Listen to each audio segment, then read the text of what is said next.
Assalamualaikum warahmatullahi wabarakatuh. Yang saya hormati Ketua STKIP Al-Hikmah Surabaya, Ustadz Zainal Abidin MBD, beserta seluruh pimpinan, Bapak Ibu, para dosen yang saya hormati. Saya hormati narasumber kita, Bapak Dr. Miswanto, yang sekaligus Gubernur Indo MS Jawa Timur, beserta hadirin yang hadir pada kesempatan Sentra Tama 2, baik yang hadir secara offline maupun yang hadir secara online. Puji syukur kita panjatkan kehadiran Allah Subhanahu wa Ta'ala.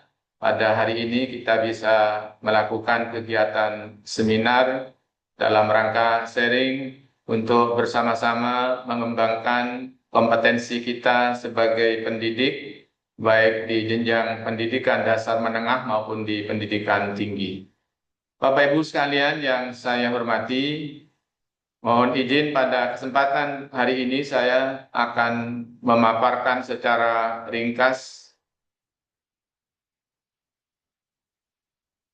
sesuai dengan tema yang disampaikan oleh panitia Sentra Taman 2.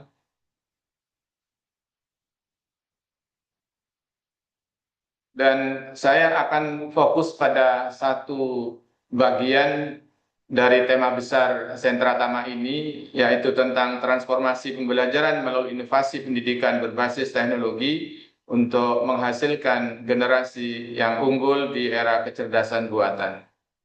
Saya akan fokus kepada bagaimana AI sekarang dapat menyusun kembali, bagaimana AI sekarang dapat membentuk atau memprogram pola berpikir anak.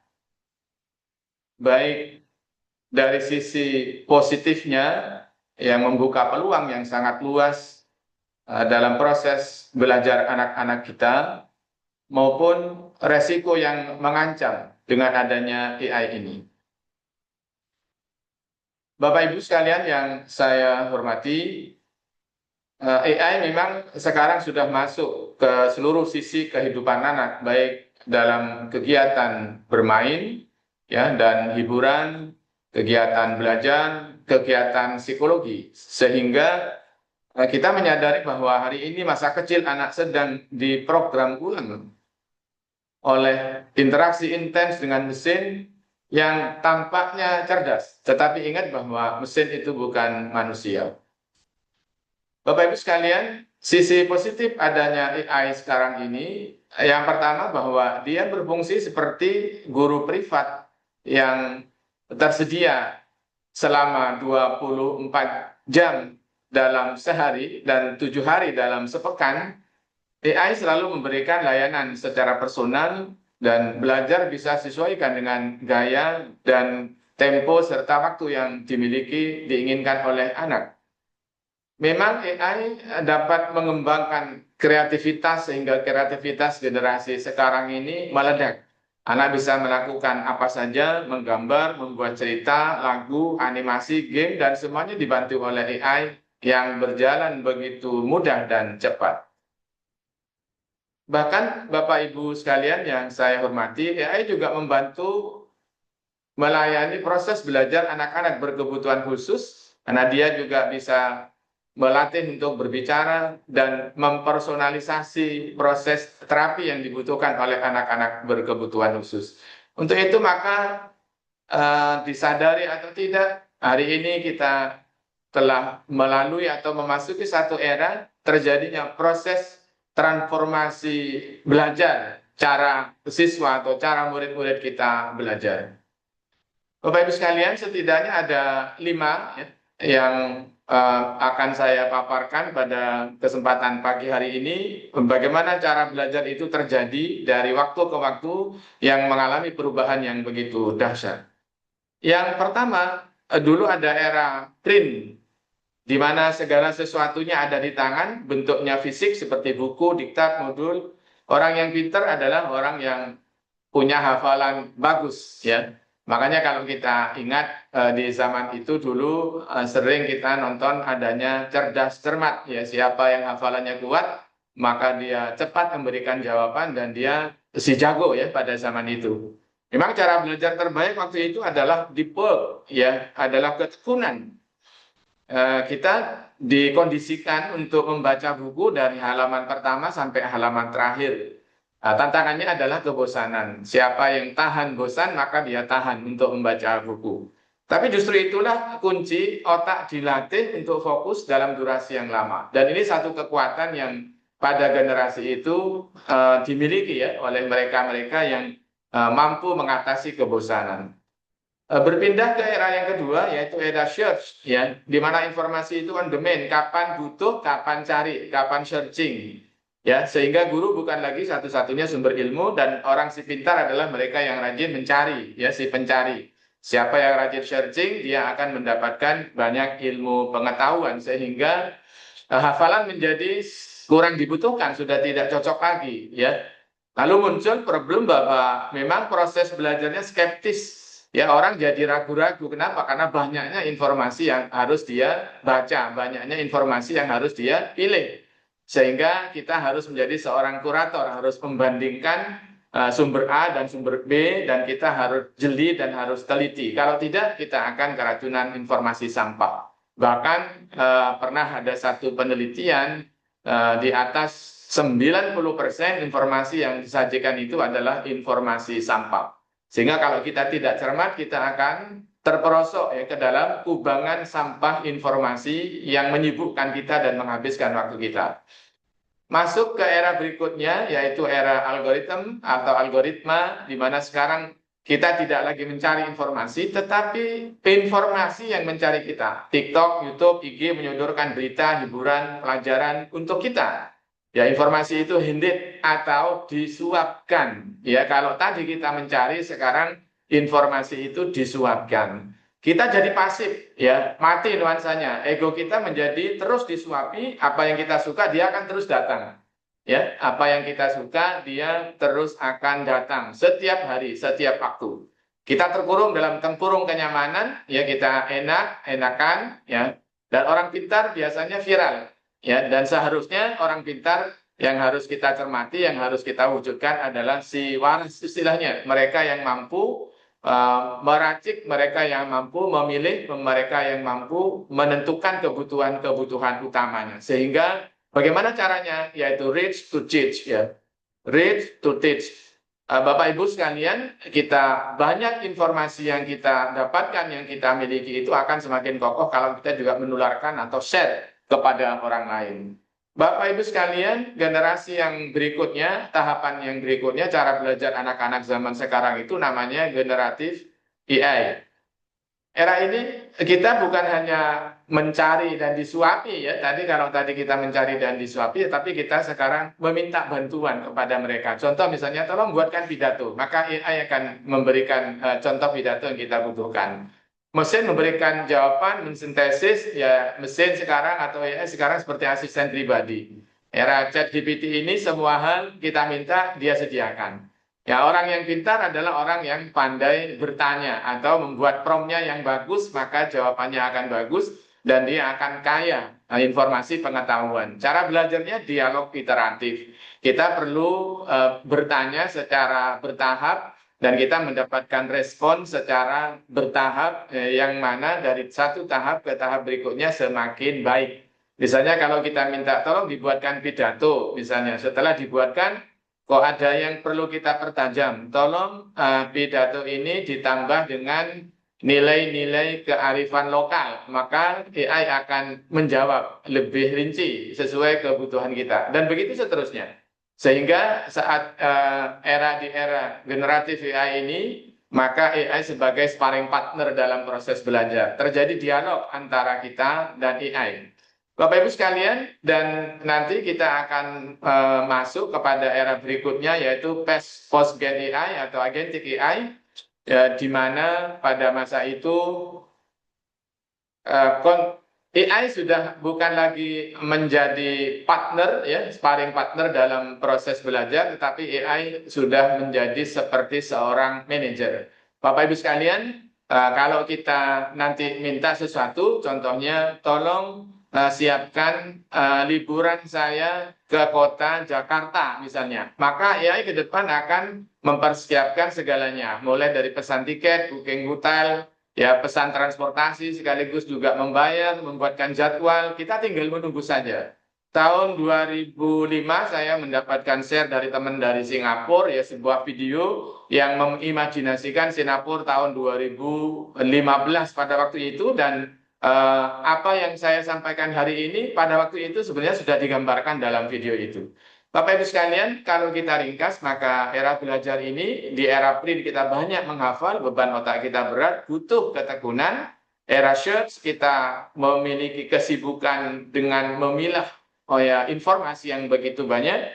Beban otak kita menjadi sedang, tapi butuh ketelitian. Era algoritma kita dinobatkan atau kita dinabobokkan dengan bias-bias informasi yang banyak, tapi beban otak kita menjadi ringan. Yang dibutuhkan adalah kesadaran bahwa kita butuh apa, kita mau kemana, kita akan memiliki tujuan seperti apa.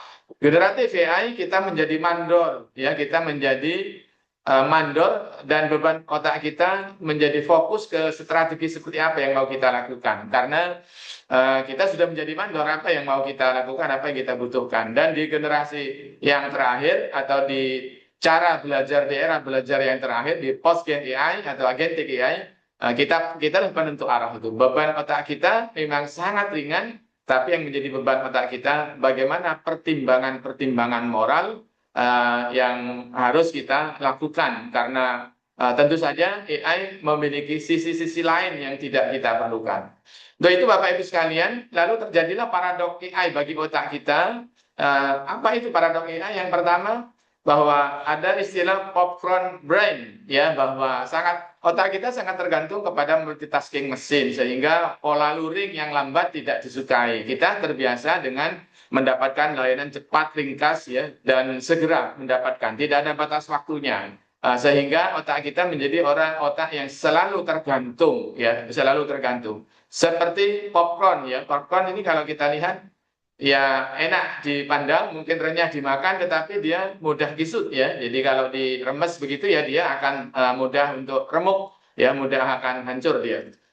Yang kedua, Bapak Ibu sekalian, yang lebih jauh dari itu, kita mengenal istilah dalam brain rot, namanya otak menjadi malas berpikir. Daya ingat kita menurun dan analisis kita juga semakin rendah. Yang terakhir, Bapak Ibu sekalian, di bagian ini, ya, paradok AI ini, yaitu adanya brain fog namanya. Yaitu pikiran kita menjadi kabur, ya, sulit untuk fokus dan linglung. Karena begitu banyaknya informasi dan apa-apa yang kita minta selalu ada yang melayani.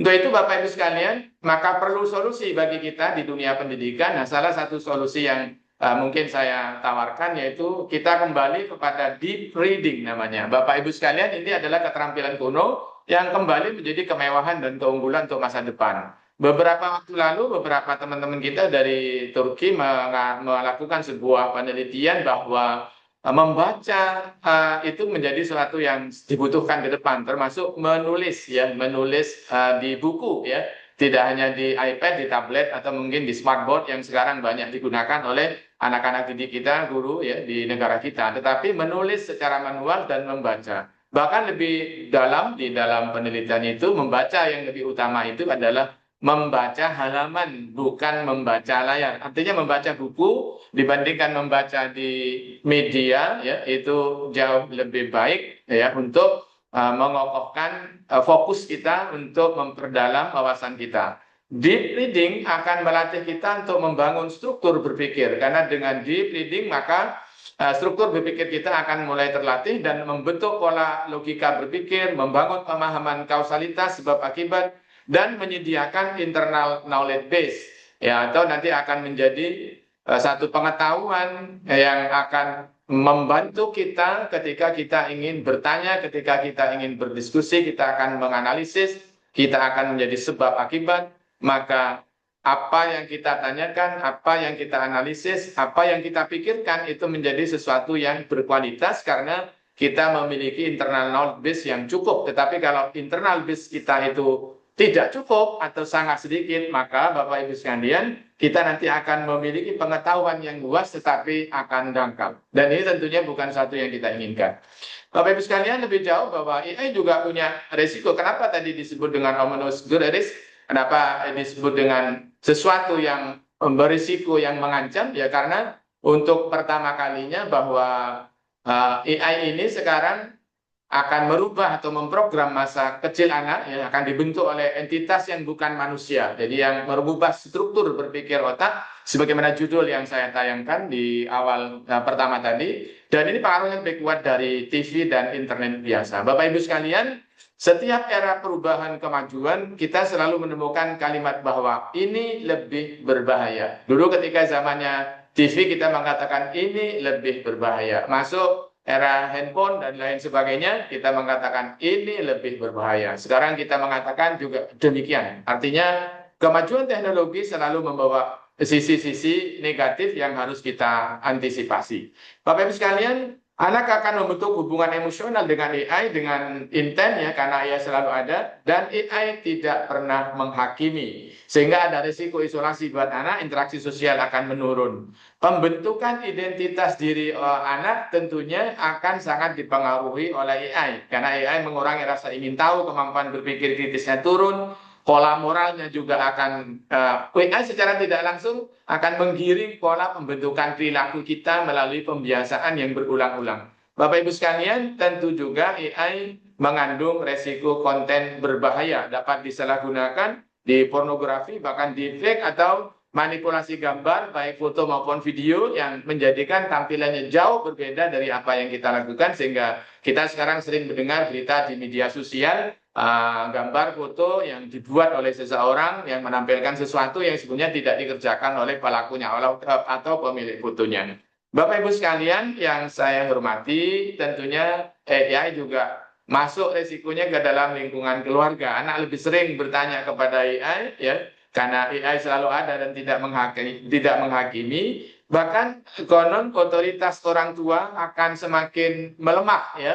Jadi kalau dulu kata ayah, kata ibu itu menjadi sesuatu yang sangat berpengaruh, maka hari ini konon kalah dengan kata AI, ya. Untuk itu kita harus berhati-hati. Bapak Ibu sekalian, ketimpangan sosial itu akan menjadi satu paparan masa depan kita, hamparan masa depan sosial masyarakat kita.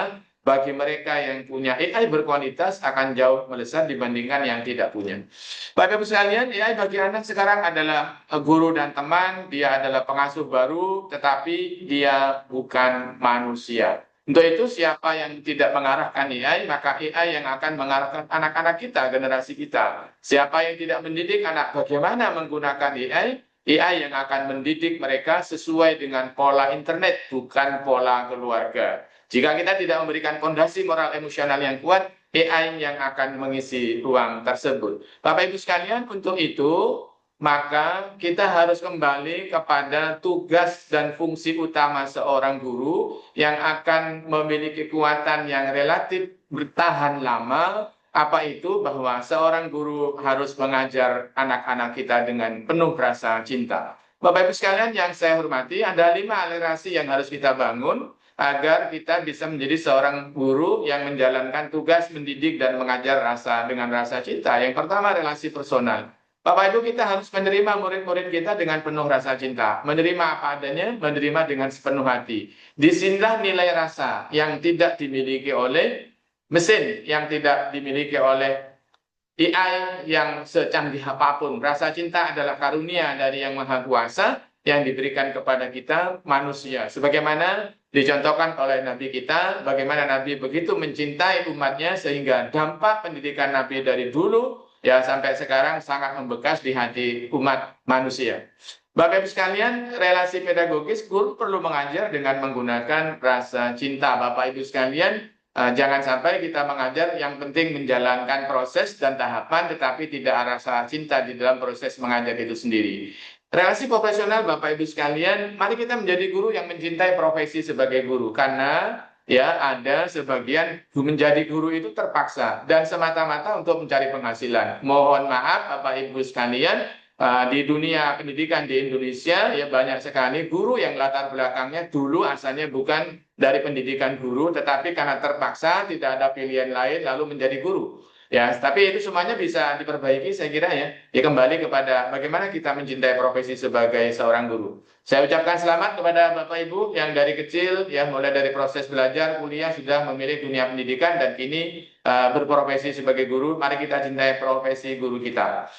Relasi sosial Bapak Ibu sekalian yang saya hormati, guru perlu mencintai seluruh anggota dan ekosistem sosial yang ada di sekolah, teman sejawat, kepala sekolah, wali murid kita, ya. Ini semuanya harus kita cintai agar cinta tumbuh dan bersemi semakin subur di lingkungan ekosistem sekolah kita. Relasi keilmuan Bapak Ibu sekalian bahwa seorang guru seharusnya mencintai ilmu bukan hanya memahami ilmu. Mari kita tekuni, mari kita pelajari bagaimana para ulama kita ya menyusun atau ya memberikan pencerahan kepada kita bagaimana adab seorang kepada ilmu. Ya salah satunya bahwa seseorang guru harus mencintai ilmu. Bapak Ibu sekalian yang saya hormati, kenapa mengajar harus dengan cinta? Karena menjadi seorang guru ini profesi yang sangat mulia. Di dalam pedagogi global ya Bapak Ibu sekalian ternyata ada beberapa penelitian, saya pilih 3 penelitian yang intinya bahwa cinta bukan hanya aksesoris, ia adalah struktur yang menjiwai tujuan, proses, dan penilaian. Ya, seorang ulama Ibnu Mubarak mengatakan bahwa aku tidak mengetahui setelah kenabian ada derajat yang lebih utama dari menyebarkan ilmu. Artinya profesi menjadi guru ini menjadi profesi yang sangat mulia. Untuk itu sesuatu yang mulia akan menjadi sangat optimal bisa dilakukan dengan cinta. Dan pendidikan yang paling utama adalah pendidikan adab, pendidikan karakter, pendidikan akhlak. Sebagaimana lagu Indonesia Raya kita, bangunlah jiwanya, bangunlah badannya. Imam Malik belajar adab selama 16 tahun, belajar ilmunya 4 tahun. Ibnu Mubarak, seorang ulama besar, belajar adab 30 tahun, belajar ilmunya 20 tahun. Bapak Ibu sekalian yang saya hormati, Pak Bima makan ketupat, Pak Bimo duduk di depan. Sentra Tama semakin hebat, menebar ilmu, membangun harapan. Terima kasih, mohon maaf, ihdinas siratal mustaqim. Wassalamualaikum warahmatullahi wabarakatuh.